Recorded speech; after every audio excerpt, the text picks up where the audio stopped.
이 달러 패권이라는 거 단순한 기축통화, 뭐 그 이상인 것 같던데요? 정확합니다.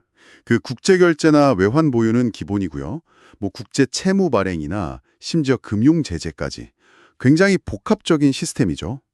오늘 그 구조랑 지금 어떤 도전에 직면했는지 한번 명확히 짚어보겠습니다. 네, 그럼 이 강력한 시스템, 이게 처음부터 이랬던 건 아닐 텐데 어떻게 시작된 건가요?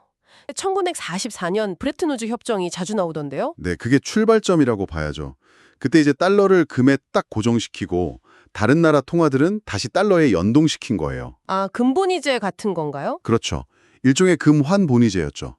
근데 이게 1971년에 미국 닉슨 대통령이 더 이상 달러를 금으로 안 바꿔주겠다 선언하면서 깨집니다. 그 유명한 닉슨 쇼크죠. 그럼 달러랑 금이랑 연결이 끊어진 거잖아요. 근데 어떻게 달러가 계속 힘을 유지했죠? 바로 그게 핵심이네요. 그 대신에 1970년대 5.1달러 시스템이라는 게 만들어집니다. 5일 달러요? 석유랑 달러랑 묶은 건가요? 네, 사우디 같은 그 산유국들이 석유를 팔 때 결제를 무조건 달러로만 받기로 한 거예요. 전 세계가 석유를 사려면 달러가 꼭 필요해진 거죠. 와, 그러니까 금 대신 석유가 달러의 가치를 떠받치게 된 거네요. 그렇죠. 달러 수요가 계속 유지될 수밖에 없는 구조를 만든 겁니다. 그렇군요. 그럼 미국은 이 달러 패권으로 어떤 이득을 얻나요? 그 자료 중에 세뇨리지 효과라는 말이 있던데요. 아, 네. 세뇨리지 효과. 이게 뭐냐면요. 미국은 사실상 거의 공짜로 종이에 잉크 찍어서 달러를 만들잖아요. 그렇죠. 그걸로 이제 다른 나라의 실제 물건이나 서비스를 살 수 있다는 거예요. 엄청난 이득이죠. 그냥 돈 찍어서 물건을 사는 거네요, 말 그대로. 네. 그리고 또 다른 나라들이 무역해서 번 달러로 뭘 사냐면 미국 국채를 사줘요. 아, 그러니까 미국은 막대한 재정 적자를 내도 다른 나라들이 그 빚을 사주니까 큰 문제 없이 돌아가는 거죠. 낮은 이자로요. 이야, 정말 대단한데요. 거기에 더해서 금융제재 수단으로도 쓴다고요? 스위프트 같은 거요? 맞습니다. 그 국제 결제망을 미국이 사실상 통제하고 있으니까 마음에 안 드는 국가가 있으면 그 망에서 배제해버릴 수 있는 거죠. 돈줄을 그냥 막아버리는 거네요. 그렇죠. 이란이나 러시아 사례 보면 정말 강력한 무기입니다. 정말 막강한 힘인데, 근데 요즘 이 달러 패권이 흔들린다, 뭐 이런 얘기가 많잖아요. 자료들도 여러 가지 위험 요인을 지적하고 있고요. 네, 맞아요. 그게 한 세 가지 정도로 정리해 볼 수 있을 것 같아요. 첫 번째는 미국 내부 문제예요. 미국 자체의 문제요? 네. 그 국가 부채가 지금 34조 달러가 넘었거든요. 천문학적이죠. 그리고 금리 막 올렸다 내렸다 하고 금융 시스템이 좀 불안정한 모습을 보이면서 달러 자체에 대한 신뢰가 예전 같지 않다는 분석이 많습니다. 그렇군요. 미국 스스로가 좀 흔들리는군요. 그럼 두 번째 요인은 외부의 도전이겠네요. 맞습니다. 특히 중국의 움직임이 거세죠. 위안화 국제화를 계속 추진하고 있고 CIPS라고 자체 결제 시스템도 만들었고요. 아, 스위프트에 대항하는 그런 건가요? 그렇죠. 위안화로 원유 거래도 하려고 시도하고 있고요.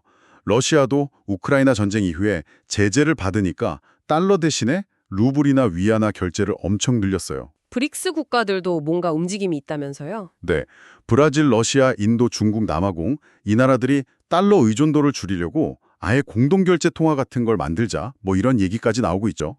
심지어 사우디가 위안화 결제를 받을 수도 있다 이런 말까지 나왔었고요. 사우디까지요. 5일 달러 체제의 핵심인데. 그러니까요. 이게 상징적인 거죠. 그럼 세 번째 요인은 뭔가요? 기술 발전 이야기도 있던데요? 네, 바로 그 디지털 기술입니다. 비트코인이나 스테이블 코인 같은 거 있잖아요.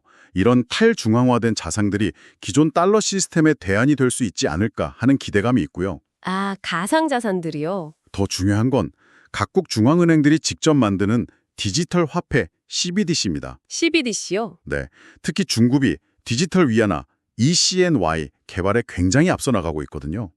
나중에는 이런 CBDC를 통해서 국가 간의 달러를 거치지 않고 바로바로 거래할 수도 있게 된다는 거죠. 와, 정말 다양한 측면에서 도전받고 있네요. 그런데 이렇게 위험 요인이 많은데도 달러 패권이 그렇게 쉽게 무너지지는 않을 거다. 이런 반론도 꽤 많더라고요. 네. 그 지점도 중요합니다. 현실적으로 보면 아직 달러를 완벽하게 대체할 만한 통화나 시스템이 없다는 거죠. 대안이 마땅치 않다. 그렇죠. 위안화는 아직 중국 정부의 통제가 너무 심하고 유로화는 유로존 내부의 정치 경제적 문제가 계속 있고요.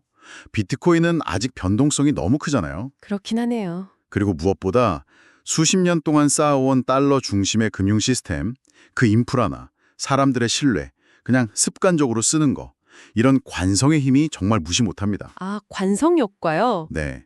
실제로 아직도 전 세계 외환 보유액의 한 60% 가까이가 달러고 무역 결제는 뭐 80% 이상이 달러니까요. 여전히 강력하긴 하네요. 그럼 결론을 어떻게 내야 할까요? 다양한 시각을 종합해 보면 달러의 시대 끝난 건가요? 종말이다 이렇게 말하기는 좀 이른 것 같고요.